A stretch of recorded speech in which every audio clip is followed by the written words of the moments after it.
The envelope had been sitting in a locked drawer for 20 years. Not hidden exactly. The man knew where it was, had known every day for 2 decades, had thought about it on birthdays and graduations, and the particular quiet of Sunday mornings when the house was still, and the weight of an old decision settles on a person with the full, unhurried patience of something that has nowhere else to be. His name was Franklin Addo, 53 years old, a high school biology teacher for 21 years, a man of such consistent, deliberate quietness that his colleagues described him as the still center of whatever room he occupied. He was wearing a gray suit he had pressed himself that morning, and he carried himself with the composed, careful bearing of a man who has decided that whatever happens today, he is going to face it with his spine straight and his hands visible. He sat at the defendant's table alone, no attorney, no folder of documents, no support person in the gallery, just Franklin and the envelope, which he had placed flat on the table in front of him with the particular reverence of someone handling something that has been carried a long time. Across from him at the plaintiff's table sat a woman named Vivian Carr, 48, corporate attorney, founder of a small estate litigation firm, dressed with the precise, armored elegance of someone who uses appearance as strategy. She had 3 associates with her. She had a paralegal and 2 rolling carts of documents. She was suing Franklin Addo for $1.4 million. And she was about to discover that the man sitting across from her with one envelope and no lawyer had been carrying a truth for 20 years that was going to change everything she thought she knew about why she was in this room. Judge Elena Vasquez had read the initial filing 3 times. It was, on its surface, an estate dispute, a challenge to the distribution of assets from the estate of one Bernard Carr, Vivian's late father, who had died 11 months ago and whose will had, to Vivian's considerable fury, directed a substantial portion of his estate to Franklin Addo, described in the will only as a man who gave me something I could not put a price on. Vivian had contested the will on grounds of undue influence. She believed, and her 3 associates were prepared to argue at length, that Franklin had manipulated her elderly father in his final years. What she did not know, what no one in this room knew except Franklin Addo and the contents of the envelope, was that Bernard Carr had known Franklin for 22 years, and that the story of how they knew each other was the kind of story that, once told, makes every argument in the room feel like it was written in the wrong language. Before we get to what's in that envelope, and I am going to tell you right now that what is in that envelope will change everything you think you know about what this case is actually about. If you have ever carried a secret for someone you loved, held it quietly for years, because the telling would cost something and the keeping was the kindness, leave a comment right now and tell me about it. Because Franklin Addo has been carrying one for 2 decades. Subscribe and stay with me, because the moment Judge Vasquez reads the first page of what's in that envelope is the moment Vivian Carr's entire case collapses from the inside. Vivian's lead associate, a precise young man named Calloway, who had clearly been prepared for this moment since Tuesday, presented the undue influence argument efficiently and thoroughly. Bernard Carr had been 81 at the time of the will's amendment. He had been in declining health. Franklin Addo had visited him twice weekly in the final 18 months of his life. The timing of the amendment, 14 months before Bernard's death, 6 weeks after Franklin began his regular visits, was, Calloway argued, not coincidental. He submitted medical records documenting Bernard's cognitive decline. He submitted a declaration from Vivian attesting that her father had never mentioned Franklin's name in her presence prior to the will's reading. He submitted financial records showing that Bernard had also made 2 smaller gifts to Franklin during his lifetime, totaling $18,000. The case, as presented, was clean and well documented and pointed in one direction. Calloway sat down with the quiet confidence of a man who has built something solid. Judge Vasquez looked at Franklin. "Mr. Addo," she said, "would you like to respond?" Franklin nodded. He picked up the envelope. He opened it with the same deliberate care he had used to carry it across 20 years, slowly, without urgency, as though rushing would be a form of disrespect to what was inside. He removed a document and passed it to the court officer, who passed it to the judge. The courtroom went silent. not the anticipatory silence of a room waiting for an argument. The deeper silence of a room that can sense, without knowing why yet, that something is about to arrive that will require everyone in it to recalibrate. Judge Vasquez began to read.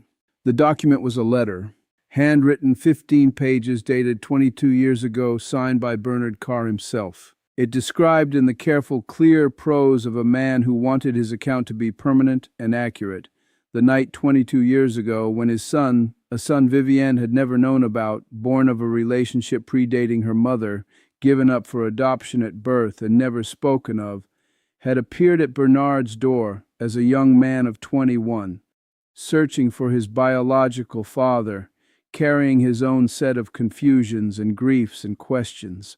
Bernard had panicked.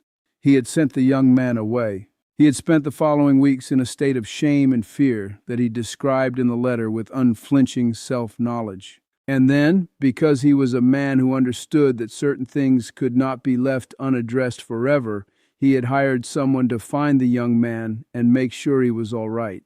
That person was Franklin Addo. Franklin had been 29 years old, a volunteer with a community reconnection organization that worked with adoptees and biological families. Bernard had come to him not as a client. Franklin was not a professional in this area, not licensed or credentialed, just a person who did the work because the work needed doing, but as a desperate father who had made a terrible mistake and needed someone to help him find his courage. Franklin had spent 14 months navigating the situation, finding the young man who was named Daniel, assessing whether contact was wanted, facilitating a slow, careful reintroduction that over 3 years became a genuine relationship between Bernard and a son he had once abandoned.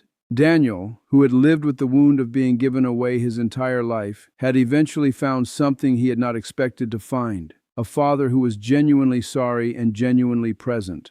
Franklin had never asked for payment. He had asked for nothing. Bernard had given the $18,000, the gifts Calloway had flagged, across 5 years, unsolicited, and Franklin had used them to fund the community organization's operating costs, which were documented in the second document in the envelope, a full accounting of every dollar. The third document was a letter from Daniel himself. He was 43 now, living in Oregon, a teacher like Franklin. He wrote that he had been willing to come testify if needed, but that Franklin had asked him to write the letter instead because Franklin did not want Daniel's private history argued over in a courtroom if it could be avoided. The letter said, "He never took a cent for himself. He gave my father back to me. He gave me a father. Whatever the estate says he is owed, it is less than the truth." The fourth document was a photograph. Bernard Carr and Daniel, taken 3 years before Bernard died, at a table somewhere, laughing at something neither the camera nor the photograph could explain. Daniel had Bernard's eyes. It was unmistakable and it was devastating, and everyone who saw it understood immediately what 22 years of silence had been protecting. That's when everything changed. Vivienne Carr had gone very still. She was looking at the photograph with an expression that had moved entirely past litigation and arrived somewhere more private and more painful, the face of a woman who has just discovered that her father had a secret he kept for 22 years, a secret that was not cruelty, but was still in its own way a wound. Calloway was not writing anything. Judge Vasquez set the photograph down. She removed her reading glasses. She looked at Franklin Addo with the composed, open attention of a judge who has received something she did not expect and is going to take her time honoring it. Then she looked at Vivienne, and what she saw in Vivienne's face caused her to do something that courtrooms rarely see from the bench. She paused, fully and humanly, before she said anything at all. When she spoke, it was not loudly. It was with the careful, measured precision of someone who understands that what is said next has to be true in several directions at once. "Miss Carr," she said, "I want to give you a moment because I think you have just received significant personal information in a difficult setting. But I also want to be direct because the record requires it. The evidence before this court does not support undue influence. What it supports is a man who spent 14 months of his life, without compensation, restoring a relationship your father had spent 22 years grieving. The will reflects your father's considered, documented gratitude for that act.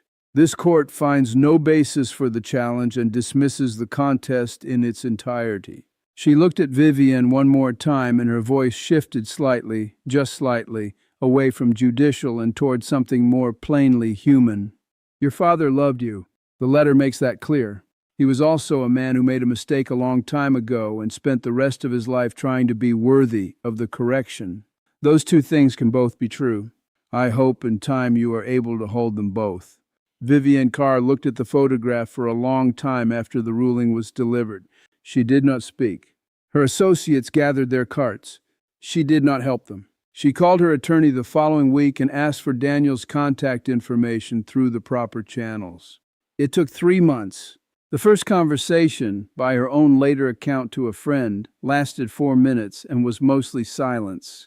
The second lasted 40. By the end of the year, she had met her brother in person at a restaurant in Providence, and they had sat for 3 hours and ordered things they didn't finish and talked about their father.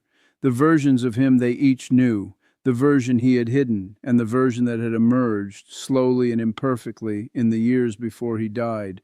Franklin Addo attended the gathering as well. He sat at a corner of the table and ate his dinner and spoke when spoken to and smiled in the quiet way of a man who has been carrying something a long time and has finally been allowed to set it down. He had carried it well. He always had. If Franklin's 20-year secret reached something in you, if the photograph of Bernard and Daniel laughing at something we'll never know landed somewhere that took you by surprise, leave a comment below. Tell me about a secret that was kept out of love rather than deception.